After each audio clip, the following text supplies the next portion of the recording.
Биылғы оқу жылы бұрынғыдан өзгерек, себебі мамырдың 25-інде соғылатын соңғы қоңырау биыл 1 маусымда сыңғырламақ. Ата-аналар мен жаздық демалысы 7 күнге қысқарған оқушылардың пікірін біліп көрдік. Өз басым өзіме ешқандай қиындық тудырып жатқан жоқ, және де оған қарсы емеспін. Себебі әрбір бала өзінің дәрежесінен көтеріліп білім алуы қажет. Сабақ қашан бітеді деп ойлап отырмын. Соңғы қоңырау қашан болған дұрыс деп ойлайсыз? 25-і. Әдеттегідей 25 мамыр болып қалған дұрыс еді.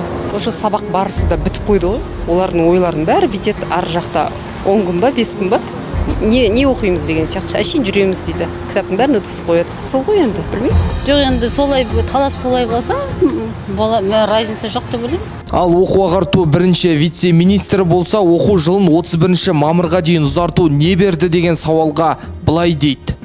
Решение о продлении учебного года. Оқу жылын 36 аптаға дейін ұзарту туралы шешім қабылданған болатын, бірақ оның қорытындысы туралы айтуға әзірше ерте деп ойлаймын.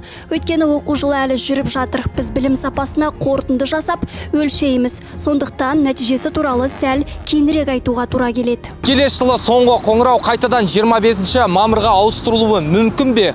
Оқу жылын өткізу мәселесіне қатысты сұрақтар шешілген. 31 майда оқу жылы аяқталатын болады. Бұл бойынша шешімдер нақты қабылданды. Айтпақшы, біле жүріңіз, биыл былтырғыдай жазғы мектеп жобасы жұмыс істемейді. Жалпы министрліктің мың құбылған заңдарына мектептің де ата-ананың да еті үйренген секілді. Жолдан жаңа ереже қосылса да, мәртебелі мамандық иелері биліктің бұйрығын үнсіз ғана мақұлдайды. Бастысы білім деңгейі көтерілсе болғаны. Себебі жуырда Тоқаев еліміз соңғы 10 жылда орта білім сапасы бойынша 80 елдің ішінде 50-60 орыннан көтерілген жоқ. Демек, жағдайымыз мәз емес деген еді. Оқу жылы аптаға ұзарды ғой. Ақырын күтейік.